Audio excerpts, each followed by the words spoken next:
Hello guys, welcome back to my channel. চলে এসেছি ছোট্ট একটা শর্টস নিয়ে। তো বুঝতেই পারছো যে গিয়েছিলাম শপিং মল, কিন্তু আমি জানি আমি কিছুই কিনিনি। আর দেখতেই পাচ্ছ আমাদের এখানে বইমেলা শুরু হয়েছে। আর রাস্তায় ভিড়টা তো তোমরা দেখতেই পেলে। পথের দাবি ট্রাস্ট থেকে এই বইমেলার আয়োজন করা হয়েছিল। তো তোমরা দেখতেই পাচ্ছ বিভিন্ন ধরনের স্টল বসেছিল, সাথে হেলথ কেয়ার স্টলও। তো আমি সেই ফ্রেন্ডের কাছে গেছিলাম, এটা হচ্ছে একটা বান্ধবী আমার। তো দেখতেই পাচ্ছ তার কাছে গেছিলাম। আর সে দেখে বললো তুই এত মানে খারাপ হয়ে গিয়েছিস কেন শরীরের দিক থেকে। তো সে তার কাছে একটু অ্যাডভাইস নিয়ে আমি চলে এলাম। আর এরা দুজন আমার জন্য ওয়েট করছিল। আর সে একটা কার্ড দিল যে কোনো সমস্যা হলে আমাকে জানাবি। তো দেখতেই পাচ্ছ তারপরে আমরা বইমেলার আরও বিভিন্ন স্টলে ঘুরছিলাম, বইও দেখছিলাম। কিন্তু আমি যেহেতু বই প্রেমী না, তাই বই আমি কিনিনি। তার জন্য আমি দুঃখিত।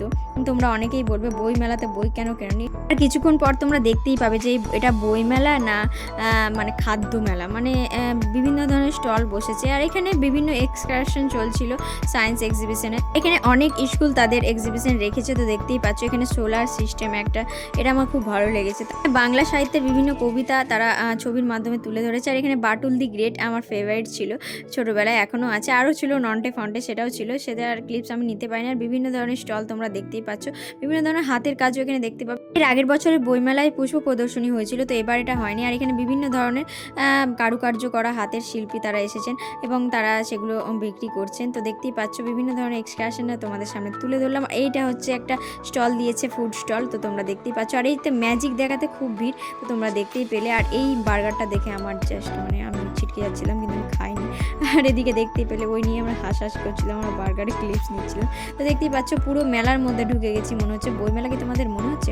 তো এইরকমই হয়, যেহেতু ছোটোখাটো শহরে বই মেলা, সেরকম বই কিনে কেউ সাড়া দেয় না। তো দেখতেই পাচ্ছ এই সমস্ত স্টল না রাখলে সেই মেলায় কেউ যাবেই না।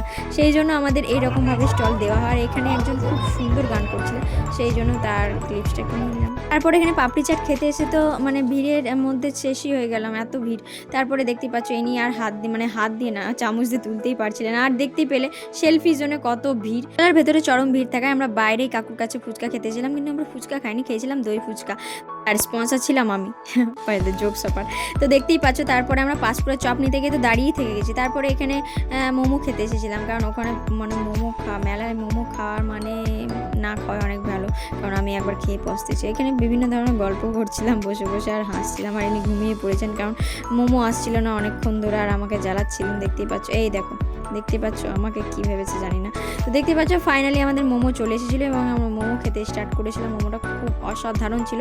তারপরে ইনি আমাকে একটু এগিয়ে দিচ্ছিলেন, দেখতেই পেলে। বাড়ি ফেরার পথে আমি আবার একটু মেলায় গিয়েছিলাম। তো দেখতেই পেলে এই বন্ধুটার সঙ্গে অনেক দিন পর দেখা হয়েছিল। হাওয়াই মিঠাই নিয়ে আমি বাড়ি চলে এসেছিলাম। দেখা হচ্ছে পরে শর্টসে, বাই বাই।